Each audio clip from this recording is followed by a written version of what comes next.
ನಿಮ್ಮ ಹಳೆ ಒಡವೆನ ಅಧಿಕ ಬೆಲೆಗೆ ಮಾರಬೇಕೆ? ಅಟಿಕಾಗೆ ಕಾಲ್ ಮಾಡಿ 8880 ಅಟಿಕಾ ಗೋಲ್ಡ್ ಕಂಪನಿ. ಪಂಚಭೂತಗಳಲ್ಲಿ ಲೀನರಾದ ಗಾನ ಕೋಕಿಲೆ ಎಸ್ ಜಾನಕಿ ಭಾರತೀಯ ಸಂಗೀತ ಲೋಕದ ಅಪರೂಪದ ಕಂಠಸಿರಿಯ ಗಾಯಕಿಯ ಅಗಲಿಕೆಯಿಂದ ದೇಶದಾದ್ಯಂತ ಶೋಕದ ಛಾಯೆ ಆವರಿಸಿದೆ. 6 ದಶಕಗಳಿಗೂ ಹೆಚ್ಚು ಕಾಲ ತಮ್ಮ ಮಧುರ ಧ್ವನಿಯ ಮೂಲಕ ಕೋಟ್ಯಾಂತರ ಸಂಗೀತ ಅಭಿಮಾನಿಗಳ ಮನಗೆದ್ದಿದ್ದ ಜಾನಕಿ ವಿವಿಧ ಭಾಷೆಗಳ ಸಂಗೀತ ಕ್ಷೇತ್ರಕ್ಕೆ ಅಪಾರ ಕೊಡುಗೆಯನ್ನು ನೀಡಿದ್ದಾರೆ.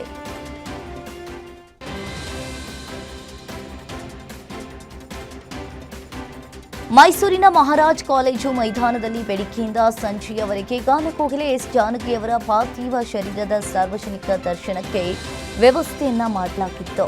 ಹಿರಿಯ ನಟ ಶ್ರೀನಾಥ್ ಸೇರಿದಂತೆ ಕನ್ನಡ ಚಿತ್ರರಂಗದ ಕಲಾವಿದರು, ಸಂಗೀತ ನಿರ್ದೇಶಕರು, ಒಡನಾಡಿಗಳು ಹಾಗೂ ನೆರೆಯ ಕೇರಳ, ತಮಿಳುನಾಡು, ಆಂಧ್ರಪ್ರದೇಶ ಮತ್ತು ತೆಲಂಗಾಣ ರಾಜ್ಯಗಳ ಅಭಿಮಾನಿಗಳು ಆಗಮಿಸಿ ಅಂತಿಮ ದರ್ಶನವನ್ನ ಪಡೆದರು.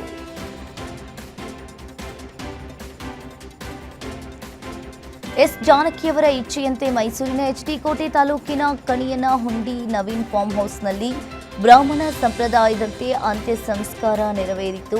ಸಂಗೀತ ಲೋಕದ ಗಾನ ಕೋಗಿಲೆಯ ಅಂತಿಮ ವಿಧಿವಿಧಾನಗಳಿಗೆ ಕುಟುಂಬಸ್ಥರು, ಅಭಿಮಾನಿಗಳು ಸಾಕ್ಷಿಯಾದರು.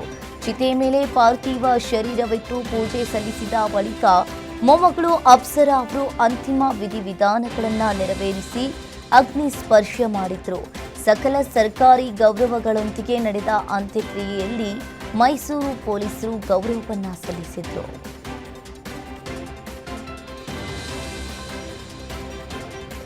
ಎಸ್ ಜಾನಕಿ ನಿಧನಕ್ಕೆ ಸಂಗೀತ ನಿರ್ದೇಶಕ ಇಳಿಯರಾಜ್ ತೀವ್ರ ಸಂತಾಪವನ್ನ ವ್ಯಕ್ತಪಡಿಸಿದ್ದಾರೆ. ಲಂಡನ್ನಿಂದ ವಿಡಿಯೋ ಮೂಲಕ ಮಾತನಾಡಿದ ಇಳಿಯರಾಜ್, ಜಾನಕಿ ಅಮ್ಮ ನಿಧನದ ಸುದ್ದಿ ಕೇಳಿ ತಮಗೆ ಅತ್ಯಂತ ದುಃಖ ಮತ್ತು ಆಘಾತವಾಗಿದೆ ಅಂತ ಹೇಳಿದ್ರು. ಜೀವನದಲ್ಲಿ ಅಸಹನೀಯ ದುಃಖಗಳನ್ನು, ಸಹಿಸಲಾಗದ ಘಟನೆಗಳನ್ನು ಸಹಿಸಿಕೊಂಡು ಅವರು ಬದುಕಿದ್ರು ಎಂಬುದು ಅತ್ಯಂತ ವೇದನೆಯ ವಿಷಯ ಅಂತ ಸ್ಮರಿಸಿದ್ದಾರೆ. ಎಸ್ ಜಾನಕಿ ನಿಧನಕ್ಕೆ ಸಂಗೀತ ನಿರ್ದೇಶಕ ಹಂಸಲೇಖ ಸಂತಾಪವನ್ನ ಸೂಚಿಸಿದ್ದಾರೆ. ಮೈಸೂರು ಎಂದರೆ ಸಂಗೀತ ಪರಂಪರೆ ಇರುವ ತಾಣ. ಜಾನಕಮ್ಮ ಅವರ ಅಂತಿಮ ಸಂಸ್ಕಾರದ ಮೂಲಕ ಮೈಸೂರಿಗೆ ಮತ್ತೊಂದು ಸಾಂಸ್ಕೃತಿಕ ಕೋಡು ಮೂಡಿಸುವ ಕಾರ್ಯ ನಡೆದಿದೆ ಅಂತ ಹಂಸಲೇಖ ಹೇಳಿದ್ರು. 5-6 ವರ್ಷಗಳ ಹಿಂದಿಗೆ ತಮ್ಮ ಕೊನೆಯ ದಿನಗಳು ಕರುನಾಡಿನಲ್ಲೇ ಆಗಬೇಕು ಅಂತ ಜಾನಕಿ ಅವರು ಹೇಳಿದ್ರು ಅಂತ ಸ್ಮರಿಸಿದ್ರು. 88 ವರ್ಷದ ಹಿರಿಯ ಜೀವ ಎಸ್ ಜಾನಕಿ ತಮ್ಮ ಇಡೀ ಜೀವಮಾನವನ್ನ ಸಂಗೀತ ಲೋಕಕ್ಕಾಗಿಯೇ ಮುಡಿಪಾಗಿದ್ದವರು. ಭಾರತೀಯ ಚಿತ್ರರಂಗದಲ್ಲಿ ಆಡುಮುಟ್ಟದ ಸೊಪ್ಪಿಲ್ಲ ಎನ್ನುವಂತೆ ಜಾನಕಮ್ಮ ಹಾಡು ಹಾಡದ ಭಾಷೆಯೇ ಇಲ್ಲ. 20ಕ್ಕೂ ಅಧಿಕ ಭಾರತೀಯ ಭಾಷೆಗಳಲ್ಲಿ ಬರೋಬ್ಬರಿ 48,000ಕ್ಕೂ ಹಾಡುಗಳನ್ನು ಹಾಡಿದ ಗರಿಮೆ ಅವರಿಗಿದೆ.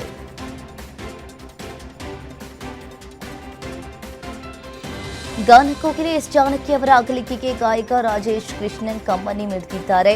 ನಾದ ಶಾರದೆ ಜಾನಕಮ್ಮ ಅವರು ದೈಹಿಕವಾಗಿ ನಮ್ಮೊಂದಿಗಿಲ್ಲ ಎಂಬುದು ತುಂಬಾ ನೋವಿನ ಸಂಗತಿ ಅಂತ ಹೇಳಿದ್ದಾರೆ. ಕನ್ನಡ ಹಾಗೂ ತಮಿಳು ಭಾಷೆಗಳಲ್ಲಿ ಅವರೊಂದಿಗೆ ಹಾಡುವ ಅವಕಾಶ ಸಿಕ್ಕಿತು ಅಂತ ಸ್ಮರಿಸಿದ ಅವರು, ಯಾವುದೇ ಭಾಷೆಯ ಹಾಡುಗಳನ್ನು ಅತ್ಯಂತ ಸರಾಗವಾಗಿ ಹಾಡುವ ಅಪರೂಪದ ಪ್ರತಿಭೆ ಜಾನಕಮ್ಮ ಅವರಿಗಿತ್ತು ಅಂತ ಹೇಳಿದರು.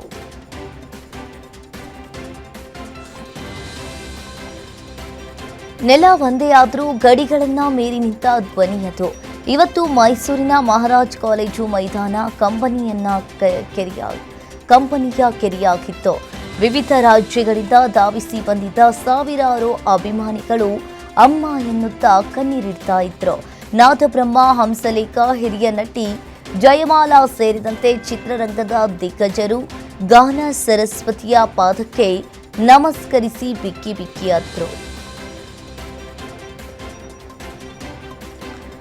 ಸಿಎಂ ಕುರ್ಚಿಗೇರಿದ ಬೆನ್ನಲ್ಲೇ ದೈವ ಭಕ್ತ ಸಿಎಂ ಡಿಕೆ ಶಿವಕುಮಾರ್ ಈಗ ಸಚಿವ ಸಂಪುಟ ವಿಸ್ತರಣೆಯಲ್ಲೂ ಆಷಾಢದ ಲೆಕ್ಕಾಚಾರವನ್ನ ಹಾಕ್ತಾ ಇದ್ದಾರೆ. ಶೂನ್ಯ ಮಾಸ ಅಂತಲೇ ಕರೆಯಲಾಗುವ ಆಷಾಢದಲ್ಲೇ ಸಚಿವರ ಪದಗ್ರಹಣವನ್ನ ಮಾಡಿಸಿ ರಾಜ್ಯ ರಾಜಕೀಯದಲ್ಲಿ ಡಿಕೆಶಿ ಹೊಸ ಇತಿಹಾಸ ಬರೆಯಲು ಮುಂದಾಗಿದ್ದಾರೆ ಎಂಬ ಚರ್ಚೆ ನಡೀತಾ ಇದೆ. ಯಾವುದೇ ಕ್ಷಣದಲ್ಲಾದರೂ ಸಿಎಂ ಡಿಕೆ ಶಿವಕುಮಾರ್ ಮಾಜಿ ಸಿಎಂ ಸಿದ್ದರಾಮಯ್ಯ ದೆಹಲಿಗೆ ತೆರಳುವ ಸಾಧ್ಯತೆ ಇದೆ.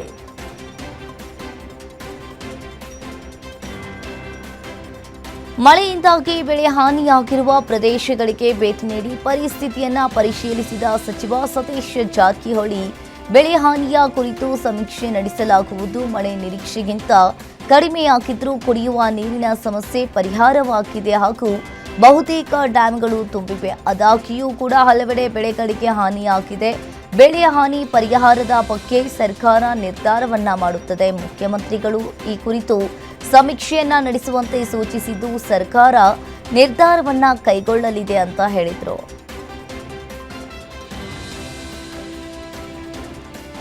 ರಾಜ್ಯದಲ್ಲಿ ಮತ್ತೆ ಪಬ್ಲಿಕ್ ಮಾದರಿಯ ಮೌಲ್ಯಮಾಪನ ಪರೀಕ್ಷೆ ಜಾರಿಗೆ ಶಿಕ್ಷಣ ಇಲಾಖೆ ಮುಂದಾಗಿದೆ. 5, 7, 8, 9ನೇ ತರಗತಿ ವಿದ್ಯಾರ್ಥಿಗಳಿಗೆ ಈ ಶೈಕ್ಷಣಿಕ ವರ್ಷದಿಂದಲೇ ಮೌಲ್ಯಮಾಪನ ಪರೀಕ್ಷೆ ನಡೆಸಲು ಇಲಾಖೆ ಸಿದ್ಧತೆಯನ್ನ ನಡೆಸಿದೆ. ಆದರೆ ಈ ಪರೀಕ್ಷೆಯನ್ನ ಬೋರ್ಡ್ ಪರೀಕ್ಷೆ ಅಂತ ಕರೆಯದೆ ಮೌಲ್ಯಮಾಪನ ಪರೀಕ್ಷೆ ಮಾದರಿಯಲ್ಲಿ ಪರೀಕ್ಷೆಯನ್ನ ನಡೆಸಲು ಸಜ್ಜಾಗಿದೆ. 2 ವರ್ಷಗಳ ಹಿಂದೆ ಇದೇ ವಿಚಾರಕ್ಕೆ ಸಾಕಷ್ಟು ವಿರೋಧ ವ್ಯಕ್ತವಾಗಿದ್ದ ಹಿನ್ನೆಲೆಯಲ್ಲಿ ಈ ಬಾರಿ ಹೊಸ ಮಾದರಿಯಲ್ಲಿ ಪರೀಕ್ಷೆಯನ್ನ ನಡೆಸಲು ಇಲಾಖೆ ಯೋಜನೆ ರೂಪಿಸಲು ಮುಂದಾಗಿದೆ. ಹುಬ್ಬಳ್ಳಿ ಧಾರವಾಡ ಮಹಾನಗರ ಪಾಲಿಕೆಯನ್ನ ವಿಭಜಿಸಿ ಪ್ರತ್ಯೇಕ ಪಾಲಿಕೆ ರಚನೆ ಮಾಡಬಾರದು ಎನ್ನುವ ಒತ್ತಾಯ ಕೇಳಿಬಂದಿದೆ. Brand Hubballi Dharwad municipal corporation ಅನ್ನ ಉಳಿಸಿ ವೇದಿಕೆಯಿಂದ ಸರ್ಕಾರಕ್ಕೆ ಮನವಿ ಮಾಡಲಾಗಿದೆ. ಅವಳಿ ನಗರಗಳ ಅಭಿವೃದ್ಧಿ ದೃಷ್ಟಿಯಿಂದ ಹುಬ್ಬಳ್ಳಿ ಧಾರವಾಡ ಮಹಾನಗರ ಪಾಲಿಕೆ ಮುಂದೆಯೂ ಕೂಡ ಒಂದಾಗಿಯೇ ಇರಬೇಕು ಅಂತ ಆಗ್ರಹಿಸಿದ್ದಾರೆ.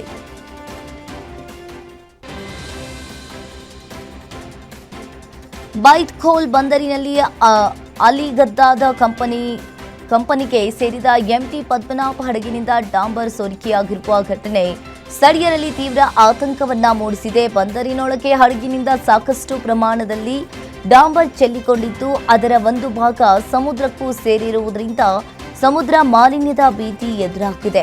ಓಮನ್ನ ಇಲ್ಲಿ ಶಿನಾಸ್ ಬಂದರಿನಿಂದ 4,460 ಮೆಟ್ರಿಕ್ ಟನ್ ಬಿಟುಮೈನ್ ಹೊತ್ತು ಬಂದಿದ್ದ ಹಡಗಿನಿಂದ ಸರಕು ಇಳಿಸುವ ವೇಳೆ ಅಥವಾ ತಾಂತ್ರಿಕ ದೋಷದಿಂದ ಈ ಸೋರಿಕೆ ಸಂಭವಿಸಿದೆ ಎನ್ನಲಾಗ್ತಾ ಇದೆ.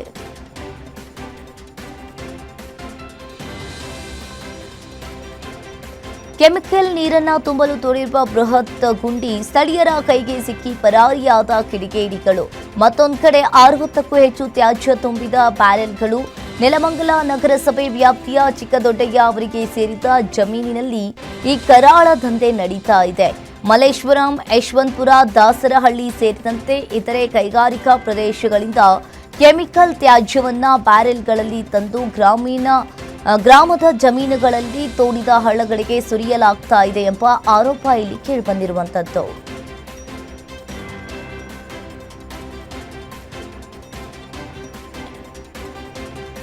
ಬಾಗೇಪಲ್ಲಿ ತಾಲೂಕಿನಲ್ಲಿ ಕಾನೂನು ಬಾಹಿರವಾಗಿ ವಾಸಿಸ್ತಾ ಇದ್ದ ಭಾರತೀಯ ಗುರುತಿನ ಚೀಟಿಗಳನ್ನು ಹೊಂದಿದ್ದ 2 ಪಾಕಿಸ್ತಾನಿ ಪ್ರಜೆಗಳನ್ನು ಪೊಲೀಸರು ಬಂಧಿಸಿದ್ದಾರೆ.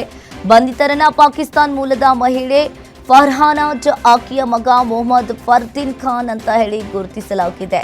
ಇವರು ಬಾಗೇಪಲ್ಲಿಯ ಸ್ಥಳೀಯ ನಿವಾಸಿ ಅಯೂಬ್ ಖಾನ್ ಎಂಬಾತನನ್ನ ವಿವಾಹವಾಗಿದ್ರು. ಈ ದಂಪತಿಗೆ 4 ಮಕ್ಕಳಿದ್ದು, ಅವರಲ್ಲಿ 3 ಮಕ್ಕಳು ಅಯೂಬ್ ಖಾನ್ ಭಾರತೀಯ ನಾಗರಿಕರಾಗಿದ್ದಾರೆ. ಫರ್ಹಾನಾಜ್ ಆಕೆಯ ಒಬ್ಬ ಮಗ ಪಾಕಿಸ್ತಾನಿ ಪ್ರಜೆಗಳಾಗಿದ್ದಾರೆ.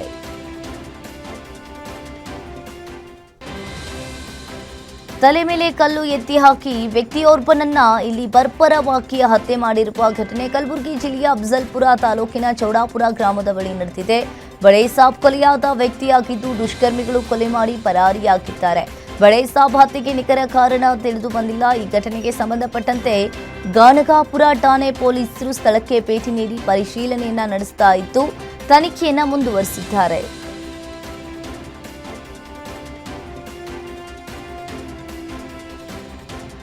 ಒಂಬತ್ತು ವರ್ಷಗಳ ಮುನಿಸು ಮರೆತು ದಂಪತಿ ಮತ್ತೆ ಬಂದಾದ ಅಪರೂಪದ ಘಟನೆ ಬೆಳಗಾವಿ ನ್ಯಾಯಾಲಯದಲ್ಲಿ ನಡೆದಿದೆ.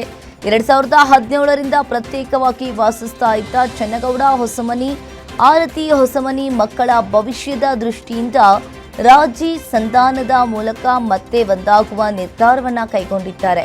ಇಬ್ಬರು ಮಕ್ಕಳ ಭವಿಷ್ಯಕ್ಕಾಗಿ ಒಂದಾದ ದಂಪತಿ ಕೋರ್ಟ್ ಹಾಲ್ನಲ್ಲೇ ಪರಸ್ಪರ ಹಾರ ಬದಲಾಯಿಸಿಕೊಂಡು ಹೊಸ ಜೀವನಕ್ಕೆ ಕಾಲಿಟ್ಟಿದ್ದಾರೆ.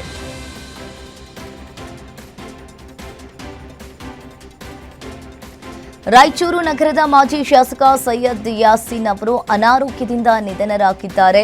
ಬೆಂಗಳೂರಿನ ಖಾಸಗಿ ಆಸ್ಪತ್ರೆಯಲ್ಲಿ ಕಳೆದ ಹಲವು ದಿನಗಳಿಂದ ಚಿಕಿತ್ಸೆಯನ್ನ ಪಡಿತಾ ಇದ್ದ ಅವರು ಇಂದು ಬೆಳಿಗ್ಗೆ ಕೊನೆಯುಸಿರೆಳೆದಿದ್ದಾರೆ. ರಾಯಚೂರು ನಗರ ವಿಧಾನಸಭಾ ಕ್ಷೇತ್ರದ ಕಾಂಗ್ರೆಸ್ನ ಹಿರಿಯ ನಾಯಕರಾಗಿದ್ದ ಸೈಯದ್ ಯಾಸೀನ್ ಒಟ್ಟು 6 ಬಾರಿ ವಿಧಾನಸಭಾ ಚುನಾವಣೆಗೆ ಸ್ಪರ್ಧಿಸಿದ್ದು 1999 ಹಾಗೂ 2008ರಲ್ಲಿ ಶಾಸಕರಾಗಿ ಆಯ್ಕೆಯಾಗಿದ್ದರು.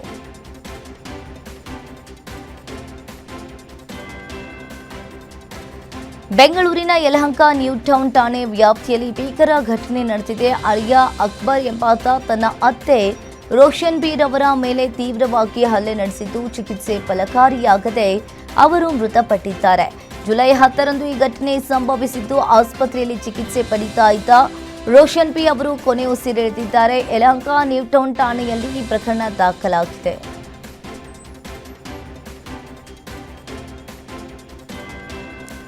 ಬೆಂಗಳೂರನ್ನೇ ಬೆಚ್ಚಿ ಬೀಳಿಸಿರುವ ಟ್ರಿಬಲ್ ಮರ್ಡರ್ ಕೇಸ್ನ ಕಾಮಾಕ್ಷಿಪಾಳ್ಯ ನಗರ ಪೊಲೀಸರು ತನಿಖೆ ಚುರುಕುಗೊಂಡಿದ್ದು ಕೊಲೆಗಾರ ಪ್ರಶಾಂತ್ ಕುರಿತು ಅತ್ಯಂತ ಶಾಕಿಂಗ್ ವಿಷಯಗಳು ಪತ್ತೆಯಾಗಿವೆ. ಕೊಲೆಗಾರ ಪ್ರಶಾಂತ್ ಕೇವಲ 1 ವಾರದ ಹಿಂದೆಯಷ್ಟೇ ಡಿಪ್ರೆಷನ್ನಿಂದಾಗಿ ಆತ್ಮಹತ್ಯೆ ಮಾಡಿಕೊಳ್ಳಲು ಮುಂದಾಗಿದ್ದ. ನನ್ನನ್ನು ಯಾಕೆ ಸಾಯಲು ಬಿಡ್ಲಿಲ್ಲ ಎನ್ನುವ ಒಂದೇ ಒಂದು ಜಗಳ ಇವತ್ತು 3 ಹೆಣ ಬೀಳಲು ಕಾರಣವಾಯಿತಾ ಎಂಬ ಅನುಮಾನಗಳು ಮೂಡಿಸಿವೆ.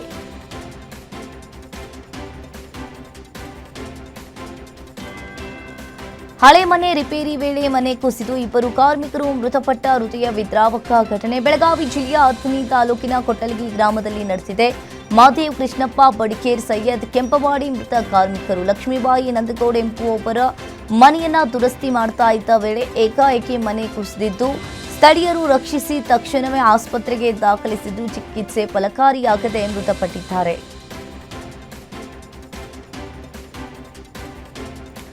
ಡೆಲಿವರಿ ನೀಡಲು ಬಂದ ಯುವಕನೊಬ್ಬ ಯುವತಿಯೊಂದಿಗೆ ಅಸಭ್ಯವಾಗಿ ವರ್ತಿಸಿರುವ ಆರೋಪ ಕೇಳಿಬಂದಿದೆ.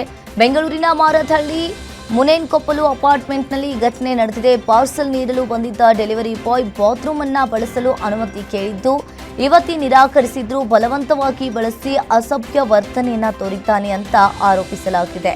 ಈ ಘಟನೆಯ ಬಗ್ಗೆ ಮಾಹಿತಿ ಪಡೆದ ಮಾರತಹಳ್ಳಿ ಪೊಲೀಸರು ಯುವತಿಯನ್ನ ಸಂಪರ್ಕಿಸಿ ಆಕೆಯ ದೂರಿನ ಆಧಾರದ ಮೇಲೆ ಈ ಪ್ರಕರಣವನ್ನ ದಾಖಲಿಸಿಕೊಂಡಿದ್ದಾರೆ. ಮಳೆಗಾಗಿ ಪ್ರಾರ್ಥಿಸಿ ಗ್ರಾಮಸ್ಥರು ಮೈಲಾರಲಿಂಗೇಶ್ವರ ದೇವಸ್ಥಾನಕ್ಕೆ ಪಾದಯಾತ್ರೆ ಕೈಗೊಂಡಿರುವ ಘಟನೆ ಯಾದಗಿರಿ ತಾಲೂಕಿನ ರಾಮಸಮುದ್ರ ಗ್ರಾಮದಲ್ಲಿ ನಡೆದಿದೆ. ಮಳೆ ಕೊರತೆಯಿಂದ ಸಂಕಷ್ಟದಲ್ಲಿರುವ ರೈತರಿಗಾಗಿ ರಾಮಸಮುದ್ರ ಗ್ರಾಮದ ಭಕ್ತರು ಭಜನೆಯನ್ನ ಮಾಡುತ್ತಾ ಮೈಲಾಪುರದ ಮೈಲಾರಲಿಂಗೇಶ್ವರ ದೇವಾಲಯದವರೆಗೆ ಪಾದಯಾತ್ರೆಯನ್ನ ನಡೆಸಿದ್ರು. ಭಕ್ತಿ ಭಾವದಿಂದ ನಡೆದ ಈ ಪಾದಯಾತ್ರೆಯಲ್ಲಿ ಗ್ರಾಮಸ್ಥರು ಹೆಚ್ಚಿನ ಸಂಖ್ಯೆಯಲ್ಲಿ ಭಾಗವಹಿಸಿದ್ರು. ಕಳೆದ ಕೆಲವು ದಿನಗಳಿಂದ ಕರ್ನಾಟಕದ ಕರಾವಳಿ ಮತ್ತು ಮಲೆನಾಡು ಭಾಗಗಳಲ್ಲಿ ವರುಣನ ಅಬ್ಬರ ಜೋರಾಗಿತ್ತು. ನಿರಂತರವಾಗಿ ಸುರಿದ ಭಾರೀ ಮಳೆಯಿಂದಾಗಿ ಹವಾಮಾನ ಇಲಾಖೆಯೂ ಕೂಡ ರೆಡ್ ಅಲರ್ಟ್ ಅನ್ನು ಘೋಷಿಸಿತ್ತು ಹಾಗೂ ಜನಜೀವನ ಸಂಪೂರ್ಣವಾಗಿ ಅಸ್ತವ್ಯಸ್ತವಾಗಿತ್ತು. ಇಲ್ಲಿ ಇದೀಗ ಮಳೆಯ ತೀವ್ರತೆ ಗಣನೀಯವಾಗಿ ಕಡಿಮೆಯಾಗಿದ್ದು ಪರಿಸ್ಥಿತಿ ಸುಧಾರಿಸದಂತೆ ಕಾಣಿಸ್ತಾ ಇದೆ.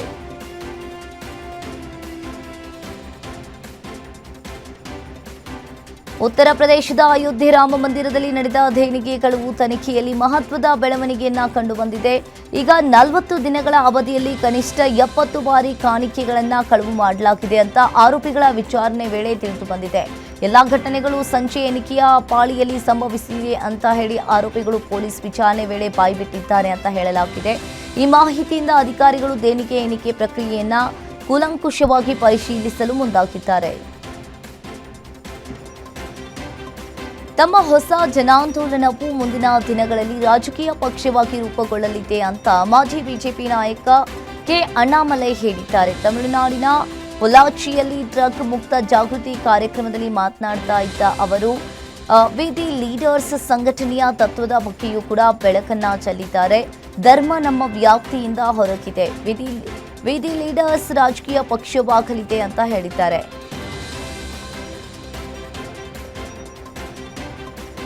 ಮುಂಬೈನ ಐತಿಹಾಸಿಕ ಮತ್ತು ಪ್ರತಿಷ್ಠಿತ ತಾಜ್ ಮಹಲ್ ಪ್ಯಾಲೇಸ್ ಹೋಟೆಲ್ಗೂ ಮಧ್ಯರಾತ್ರಿ ಬಾಂಬ್ ಬೆದರಿಕೆ ಕರೆ ಬಂದು ಭಾರೀ ಆತಂಕ ಸೃಷ್ಟಿಯಾಗಿತ್ತು.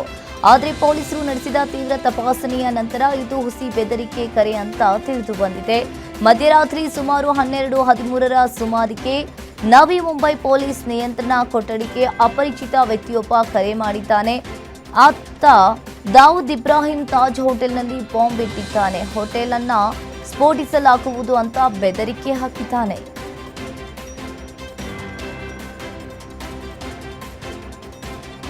ಭಾರತೀಯ ರೈಲ್ವೆಯ ಇತಿಹಾಸದಲ್ಲಿ ಸುವರ್ಣಾಕ್ಷರಗಳಲ್ಲಿ ಬರೆಯಬಹುದಾದ ಕ್ಷಣ ಹತ್ತಿರವಾಗ್ತಾ ಇದೆ. ದೇಶದ ಮೊದಲ ಹೈಸ್ಪೀಡ್ ಬುಲೆಟ್ ರೈಲು ಸೇವೆಯು ಆಗಸ್ಟ್ 15, 2027ರಿಂದ ಹಂತ ಹಂತವಾಗಿ ಸಾರ್ವಜನಿಕ ಕಾರ್ಯಾಚರಣೆಯನ್ನ ಪ್ರಾರಂಭಿಸಲಿದೆ.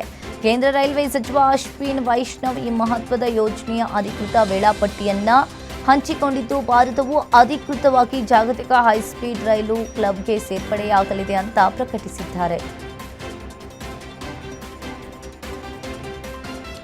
ಸಾಮಾನ್ಯ ದರೋಡೆಕೋರರು ಎಟಿಎಂ ಅನ್ನ ಒಡೆದು ಹಣ ಕದಿಯುವುದು ಸಾಮಾನ್ಯ. ಆದರೆ ಈ ದುಷ್ಕರ್ಮಿಗಳ ಗ್ಯಾಂಗ್ ನೇರವಾಗಿ ಎಟಿಎಂ ಯಂತ್ರವನ್ನೇ ಕದ್ದುಕೊಂಡು ಹೋಗಿದ್ದಾರೆ. ಒಡಿಶಾದ ಬಾಲ್ಸೋರ್ ಜಿಲ್ಲೆಯ ಕೈರಾದಲ್ಲಿ ನಡೆದ ಈ ಘಟನೆ ಈಗ ಭಾರೀ ಚರ್ಚೆಯಾಗ್ತಾ ಇದೆ. ಸಿನಿಮೆಯ ದೃಶ್ಯ ಸಿಸಿಟಿವಿಯಲ್ಲಿ ದಾಖಲಾಗಿದ್ದು, ಪೊಲೀಸರು ಆರೋಪಿಗಳ ಪತ್ತೆಗೆ ಬಲೆ ಬೀಸಿದ್ದಾರೆ. ರಾತ್ರಿ ಗಸ್ತು ಹೆಚ್ಚಿಸಿ ಭದ್ರತೆ ಬಿಗಿಗೊಳಿಸುವಂತೆ ಸ್ಥಳೀಯರು ಒತ್ತಾಯಿಸಿದ್ದಾರೆ.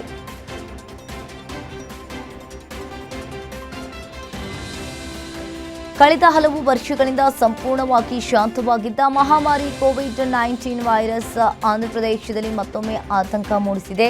ಕಡಪ ಜಿಲ್ಲೆಯಲ್ಲಿ ಭೀಕರ ಕೋವಿಡ್ ಸೋಂಕಿಗೆ 2 ರೋಗಿಗಳು ಬಲಿಯಾಗಿದ್ದು, ಇದು 2022ರ ನಂತರ ಆಂಧ್ರಪ್ರದೇಶದಲ್ಲಿ ವರದಿಯಾದ ಮೊದಲ ಕೋವಿಡ್ ಸಂಬಂಧಿತ ಸಾವಿನ ಪ್ರಕರಣಗಳಾಗಿವೆ. ಇದರ ಬೆನ್ನಲ್ಲೇ 4 ಹೊಸ ಪಾಸಿಟಿವ್ ಪ್ರಕರಣಗಳು ಪತ್ತೆಯಾಗಿದ್ದು, ಆರೋಗ್ಯ ಇಲಾಖೆ ತೀವ್ರ ಕಣ್ಗಾವಲು ಹಾಗೂ ಮುನ್ನೆಚ್ಚರಿಕಾ ಕ್ರಮಗಳನ್ನು ಕೈಗೊಂಡಿದೆ. ಇತ್ತೀಚೆಗೆ ತಮಿಳು ಚಿತ್ರರಂಗದ ನಾಯಕ ನಟರುಗಳು ಕೆಟ್ಟ ಕಾರಣಗಳಿಗೆ ಹೆಚ್ಚು ಸುದ್ದಿಯಾಗ್ತಾ ಇದ್ದಾರೆ. ರವಿ ಮೋಹನ್, ಧನುಷ್ ತಮ್ಮ ವಿಚ್ಛೇದನ ಮತ್ತು ಅಫೇರ್ಗಳ ಕಾರಣಕ್ಕೆ ಸುದ್ದಿಯಾದ್ರು.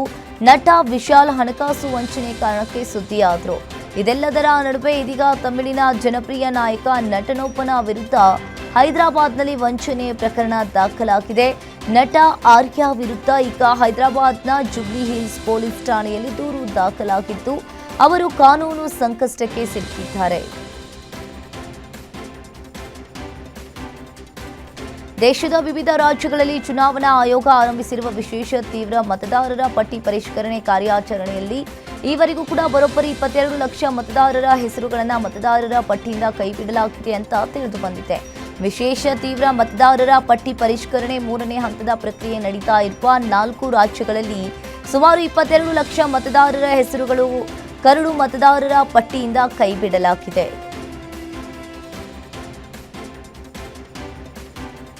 ಜಮ್ಮು ಕಾಶ್ಮೀರದ ಪ್ರಸಿದ್ಧ ಅಮರನಾಥ ಗುಹೆಯಲ್ಲಿರುವ ಸ್ವಯಂಭೂ ಹಿಮಲಿಂಗ ಈ ವರ್ಷ ಯಾತ್ರಿಕರಲ್ಲಿ ನಿರಾಸೆ ಮೂಡಿಸಿದೆ. ಸಾಮಾನ್ಯವಾಗಿ ಶ್ರಾವಣ ಮಾಸದ ಬಹುಭಾಗದಲ್ಲಿ ಭಕ್ತರಿಗೆ ದರ್ಶನ ನೀಡುವ ಹಿಮಲಿಂಗವು ಈ ಬಾರಿ ಯಾತ್ರೆ ಆರಂಭವಾದ 5 ದಿನಗಳಲ್ಲೇ ಬಹುತೇಕವಾಗಿ ಕರಗಿರುವುದು ಭಕ್ತರಲ್ಲಿ ಆತಂಕವನ್ನ ಉಂಟು ಮಾಡಿದೆ. ತಜ್ಞರು ಇದಕ್ಕೆ ಹೆಚ್ಚುತ್ತಾ ಇರುವ ತಾಪಮಾನ, ಹವಾಮಾನ ವೈಪರೀತ್ಯ ಹಾಗೂ ಹವಾಮಾನ ಬದಲಾವಣೆಯ ಪರಿಣಾಮವೇ ಪ್ರಮುಖ ಕಾರಣವಾಗಿರಬಹುದು ಅಂತ ಅಭಿಪ್ರಾಯಪಟ್ಟಿದ್ದಾರೆ. ಕತಾರ್ನ ಮಾಜಿ ದೊರೆ Sheikh Hamad bin Khalifa Al Thani ಅವರ ನಿಧನಕ್ಕೆ ಗೌರವಾರ್ಥವಾಗಿ ಭಾರತ ಸರ್ಕಾರವು ದೇಶದಾದ್ಯಂತ 1 ದಿನದ ರಾಷ್ಟ್ರೀಯ ಶೋಕಾಚರಣೆಯನ್ನ ಘೋಷಿಸಿದೆ. ಅವರ ನಿಧನಕ್ಕೆ ಸಂತಾಪವನ್ನ ಸೂಚಿಸಲು ಭಾರತ ಸರ್ಕಾರವು ಈ ನಿರ್ಧಾರವನ್ನ ಕೈಗೊಂಡಿದೆ. ಈ ಹಿನ್ನೆಲೆಯಲ್ಲಿ ಇಂದು ದೇಶದಾದ್ಯಂತ ಅಧಿಕೃತವಾಗಿ 1 ದಿನದ ರಾಷ್ಟ್ರೀಯ ಶೋಕಾಚರಣೆಯನ್ನ ಆಚರಿಸಲಾಗ್ತಾ ಇದೆ.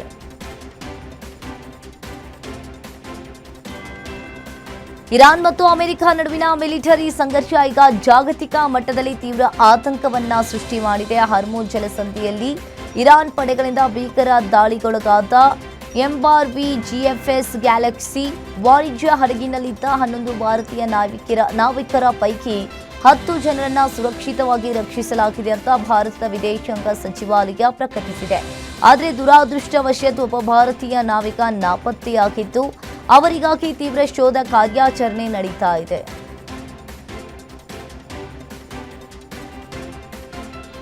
ಪಶ್ಚಿಮ ಏಷ್ಯಾ ವಲಯದಲ್ಲಿ ಯುದ್ಧದ ಜ್ವಾಲೆ ಮತ್ತಷ್ಟು ಭುಗಿಲೆದ್ದಿದೆ. ಜಗತ್ತಿನ ಒಟ್ಟು ತೈಲ ಸಾಗಣೆಯ ಪ್ರಮುಖ ನರನಾಡಿಯಂತಿರುವ ಹಾರ್ಮುಜ್ ಜಲಸಂಧಿಯನ್ನ ಮುಂದಿನ ಸೂಚನೆ ಬರುವವರೆಗೂ ಸಂಪೂರ್ಣವಾಗಿ ಮುಚ್ಚುವುದಾಗಿ ಇರಾನ್ ಅಧಿಕೃತವಾಗಿ ಘೋಷಿಸಿದೆ.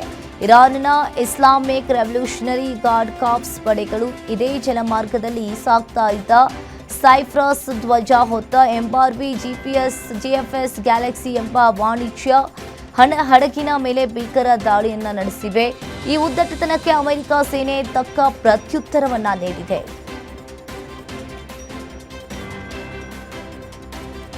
ಅಮೆರಿಕ ಇರಾನ್ ಕದನ ವಿರಾಮ ವಿಫಲಗೊಂಡಿರುವುದು ಭಾರತವನ್ನ ಮತ್ತೆ ಹೈ ಅಲರ್ಟ್ ಸ್ಥಿತಿಯಲ್ಲಿರಿಸಿದೆ. ಹರ್ಮುಜ್ ಜಲಸಂಧಿಯನ್ನ ಟೆಹರಾನ್ ಮತ್ತೊಮ್ಮೆ ಮುಚ್ಚಿರುವುದು ಕಳವಳಕ್ಕೆ ಕಾರಣವಾಗಿದೆ. ಇದು ವಿಶ್ವದ ಮತ್ತು ಭಾರತದ ತೈಲ ಇಂಧನದ ಸಾಗಾಟದ ಪ್ರಮುಖ ಮಾರ್ಗ ಎನಿಸಿಕೊಂಡಿದೆ. ಹೀಗಾಗಿ ಜಲಸಂಧಿ ಮುಚ್ಚಿರುವುದು ಭಾರತಕ್ಕೆ ಮತ್ತೆ ಇಂಧನ ಕೊರತೆಯ ಆತಂಕಕ್ಕೆ ಕಾರಣವಾಗಿದೆ. ಇದರ ಬೆನ್ನಲ್ಲೇ ಇಂಧನ ಬೆಲೆ ಏರಿಕೆ, ಸರಕು ಸಾಗಣೆ ಮತ್ತು ಗಲ್ಫ್ ಪ್ರದೇಶದಲ್ಲಿರುವ ಲಕ್ಷಾಂತರ ಭಾರತೀಯರ ಸುರಕ್ಷತೆಯ ಕುರಿತು ಚರ್ಚೆ ಆರಂಭವಾಗಿದೆ.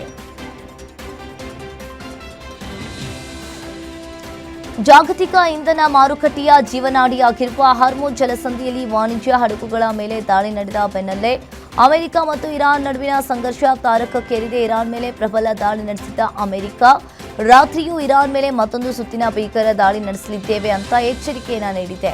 ಈ ಹಠಾತ್ ಯುದ್ಧದ ಪರಿಸ್ಥಿತಿಯಿಂದಾಗಿ ಜಾಗತಿಕ ಮಟ್ಟದಲ್ಲಿ ಕಚ್ಚಾ ತೈಲ ಪೂರೈಕೆಗೆ ಭಾರಿ ಅಡಚಣೆಯಾಗುವ ಭೀತಿ ಎದುರಾಗಿದ್ದು ಭಾರತ ಸರ್ಕಾರವು ತೀವ್ರ ಕಳವಳವನ್ನ ವ್ಯಕ್ತಪಡಿಸಿದೆ.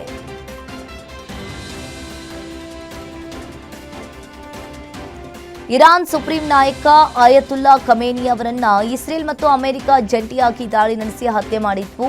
ಇದೀಗ ಖಮೇನಿ ಅವರ ಅಂತ್ಯಕ್ರಿಯೆಗಳು ನೆರವೇರಿದ್ದು ಭದ್ರತಾ ದೃಷ್ಟಿಯಿಂದ ಆಯತುಲ್ಲಾ ಅಲಿ ಖಮೇನಿಯವರ ಮಗನಾದ ಈಗಿನ ಸುಪ್ರೀಂ ನಾಯಕ ಮೊಸ್ತಾಬ್ ಖಮೇನಿ ಈ ಅಂತ್ಯಕ್ರಿಯೆಯಲ್ಲಿ ಭಾಗಿಯಾಗಿರಲಿಲ್ಲ. ಇದೀಗ ಮೊದಲ ಪ್ರತಿಕ್ರಿಯೆ ನೀಡಿರುವ ಮೊಸ್ತಾಬ್ ಖಮೇನಿ ತಮ್ಮ ತಂದೆ ಹತ್ಯೆಗೆ ಪ್ರತೀಕಾರವನ್ನು ತೀರಿಸಿಕೊಳ್ಳುವುದಾಗಿ ಪ್ರತಿಜ್ಞೆ ಮಾಡಿದ್ದಾರೆ.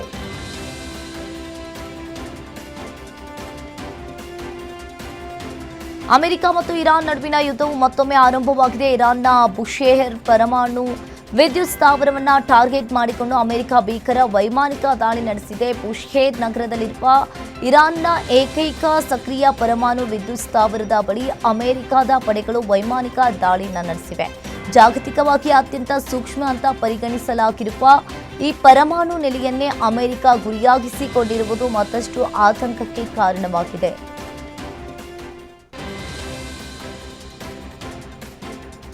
ಪಾಕ್ ಆಕ್ರಮಿತ ಕಾಶ್ಮೀರದಲ್ಲಿ ಕಳೆದ ಕೆಲವು ದಿನಗಳಿಂದ ನಡೀತಾ ಇರುವ ತೀವ್ರ ಪ್ರತಿಭಟನೆ ಈಗ ಅತ್ಯಂತ ಉಗ್ರ ಸ್ವರೂಪವನ್ನು ಪಡೆದುಕೊಂಡಿದೆ. ಪ್ರತಿಭಟನೆಯ ನೇತೃತ್ವ ವಹಿಸಿದ್ದ ನಾಯಕರು ಪಾಕಿಸ್ತಾನ ಸರ್ಕಾರದ ಜೊತೆಗಿನ ಮಾತುಕತೆ ಸಂಪೂರ್ಣವಾಗಿ ವಿಫಲವಾಗಿವೆ ಅಂತ ಘೋಷಿಸಿದ್ದಾರೆ.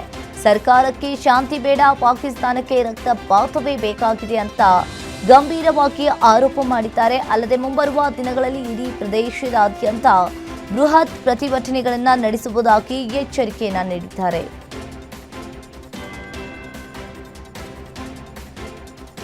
ನಡಾದ ಅತ್ಯಂತ ಜನಪ್ರಿಯ ಮತ್ತು ಬೃಹತ್ ಲ್ಯಾಟಿನ್ ಸಂಸ್ಕೃತಿಯ ಬೀದಿ ಉತ್ಸವದಲ್ಲಿ ಭೀಕರ ಸಾಮೂಹಿಕ ಗುಂಡಿನ ದಾಳಿ ನಡೆದಿದೆ.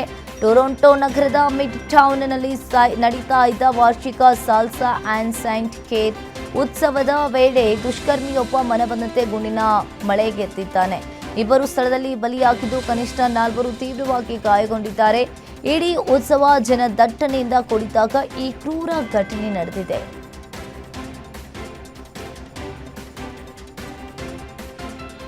ಯುರೋಪಿನ ಸುಂದರ ದೇಶ ಸ್ವಿಟ್ಜರ್ಲೆಂಡ್ಗೆ ಪ್ರವಾಸಕ್ಕೆ ಹೋಗಿದ್ದ ಹೈದರಾಬಾದ್ನ ಉದ್ಯಮಿ ದಂಪತಿ ಕಳೆದ ಕೆಲವು ದಿನಗಳಿಂದ ನಿಗೂಢವಾಗಿ ನಾಪತ್ತೆಯಾಗಿದ್ದಾರೆ.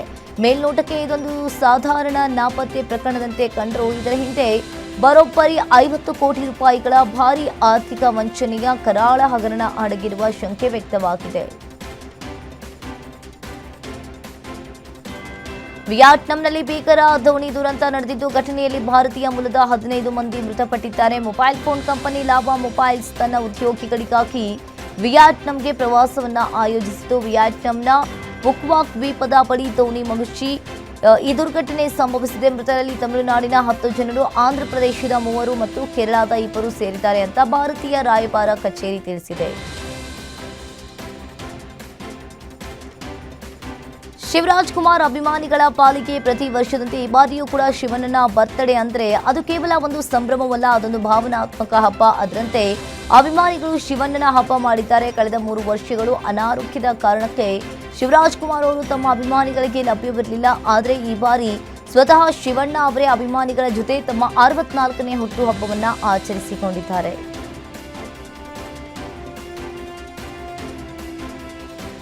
ಕನ್ನಡ ಚಿತ್ರರಂಗದ ಹಿರಿಯ ನಟ ಶಿವರಾಜ್ ಕುಮಾರ್ ಅಭಿಮಾನಿಗಳೊಟ್ಟಿಗೆ ಸರಳವಾಗಿ ಹುಟ್ಟುಹಬ್ಬ ಆಚರಿಸಿಕೊಂಡಿದ್ದಾರೆ.